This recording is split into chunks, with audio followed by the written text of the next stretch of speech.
some part of the northern region of the country.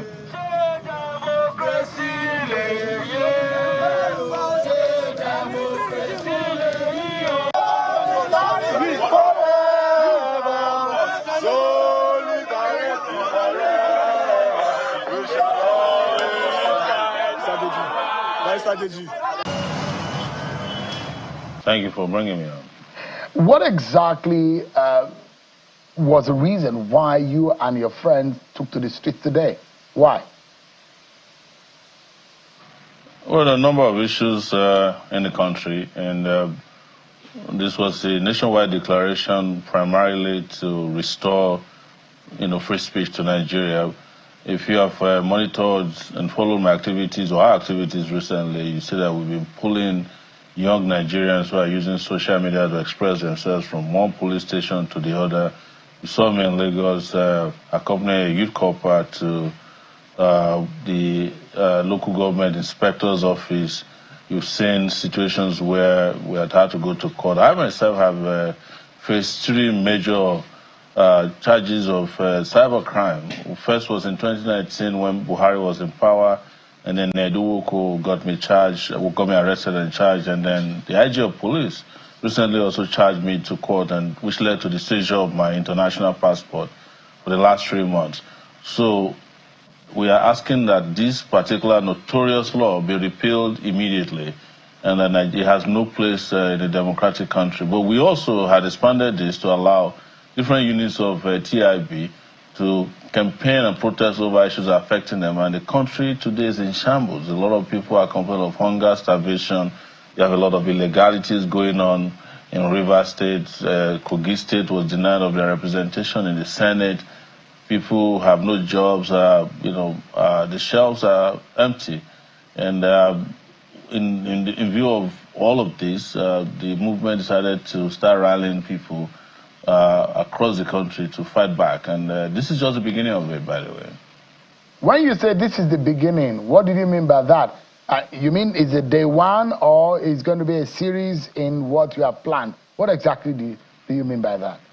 It's a series in what has been planned to have some of these protests, but over time in intensity and volume, these protests will get bigger, because we are very sure that Nigerians are tired of the social, political, and economic conditions that they are confronted with, and the fact that, in all of it, they seem not to have leaders who care about their situation, and they're just going on about thinking about how to grab power and not how people can survive in this country known as Nigeria, their country.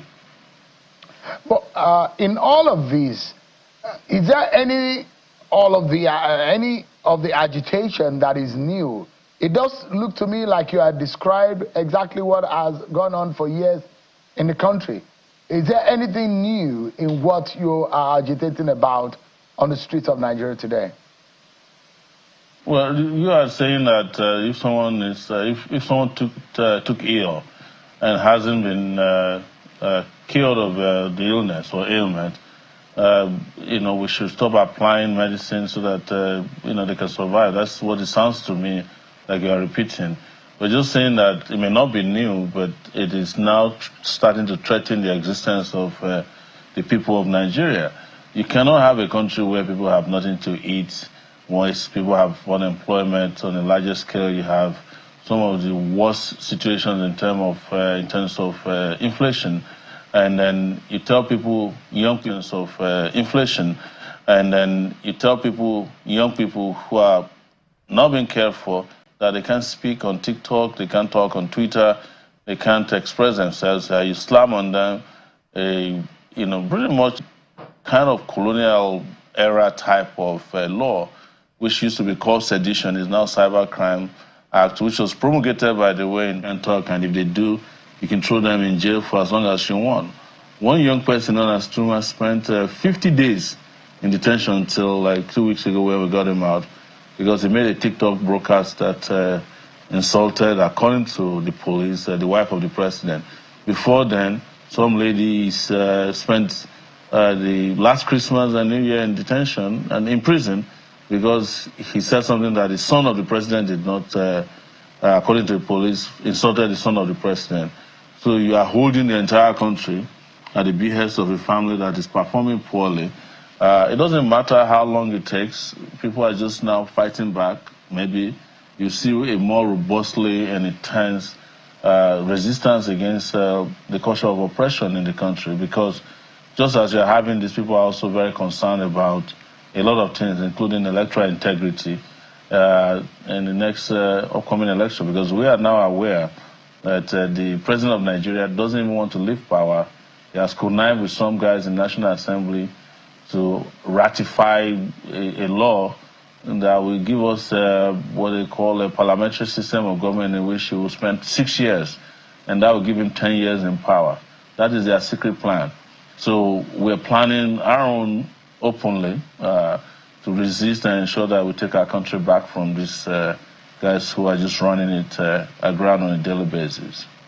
And where are you getting that story from?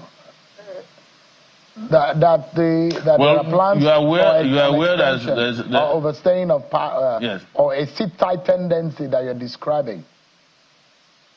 Yes, you are aware that there's a bill in the House of Representatives that has passed the second reading that is asking Nigeria to go back to the parliamentary system. If we do that, which is their secret plan, President Tinubu, after finishing his first 4 years, will now start operating a parliamentary system in which he will have 6 years to spend in power. Because without this, he knows he cannot win elections again, or any kind of election. And it looks like they may not get away with rigging election as they used to be. Where do we go from here as a people? You have devised a means of going to the street. Would that solve our problem? Just 30 seconds to wrap up, please.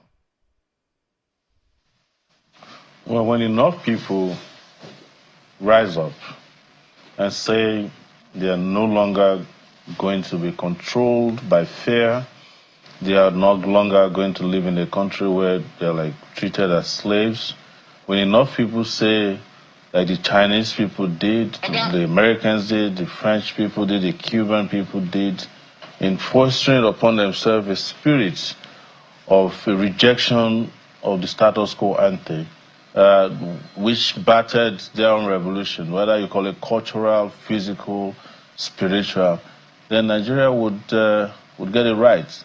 I believe that if everybody can rise up and revolt, there will be a resolution of our problems. I have no doubt about it that we cannot vote ourselves out of the condition that we're in now. When I mean votes that have been determined and counted before election day. So, yes. Thank you so much, Mr. Shore. Although a lot of your opposition think that you're a notorious man at what you do and the manner in which you go about it. But thank you so much indeed for your time tonight. Mr. Shore. Entitled to their opinion. That's what I live for.